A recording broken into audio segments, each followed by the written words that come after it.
So we're going to talk about the competitive advantage that kits can give to an athlete.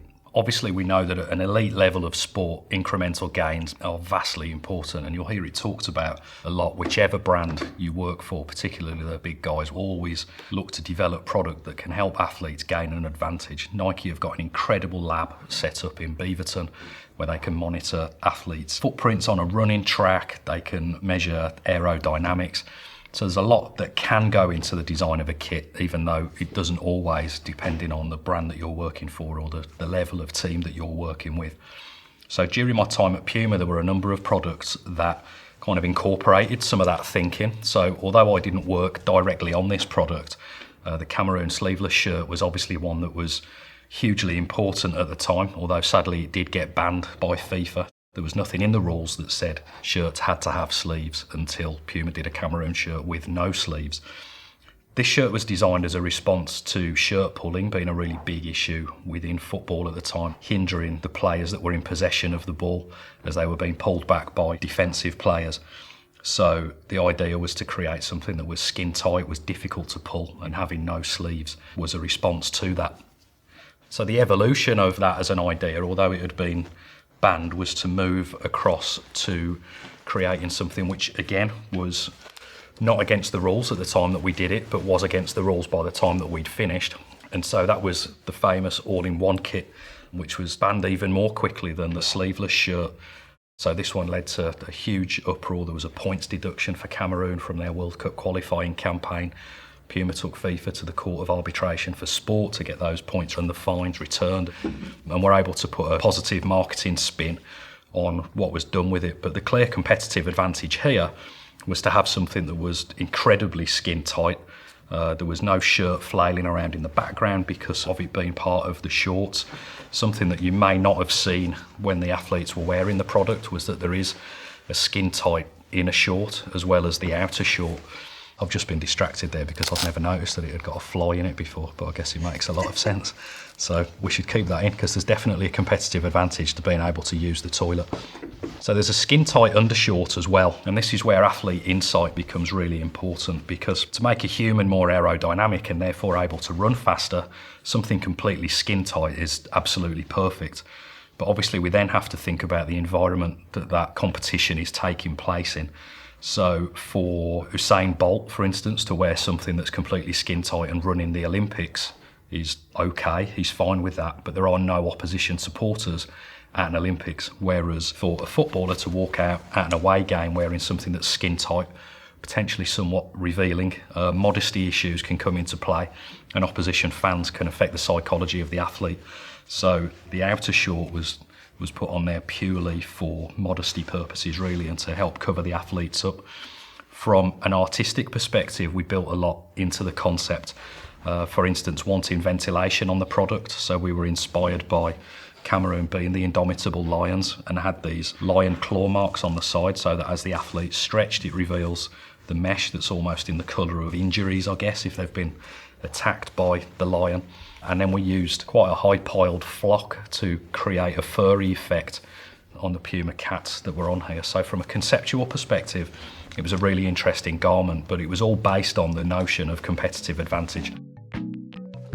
So when we came around to the 2006 World Cup, the brief from the business at Puma was to get athletes to the ball quicker.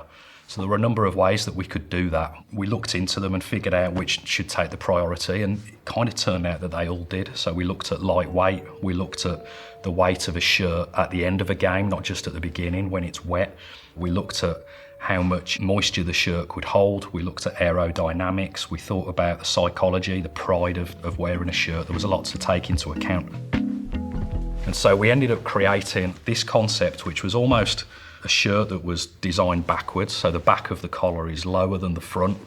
There's no side seams. They're all moved around to the back to reduce drag, which means that as air hits the front of the body, it travels around to the back of the shirt and leaves the body and doesn't get caught in a parachute effect that you'd get from a looser fitting shirt. We used bonded seams, which was the first time that had ever been done. So the surf brand Rip Curl had created bonded surf shorts, and we used the same factory and the same technology. So in this shirt, with it being white, you can see some of the glue through the shirt there. but you can see the flat finish that it gives to the garment. It's unbreakable, it's completely soft for the athlete. So it really gave an advantage from an aerodynamic standpoint there. And it also enabled us to put this kind of bow shape into the back, which stretches out and gives the players complete lateral movement. The material we used was a ripstop woven fabric. So the woven meant that it only stretches around the body. So if an opposition player tried to grab this shirt, it's difficult to get a grip because it doesn't stretch and you can't grab onto it. And having the ripstop in it meant that as the players sweat, the water runs down the thicker areas, the ripstop area, and dissipates and is able to evaporate that way.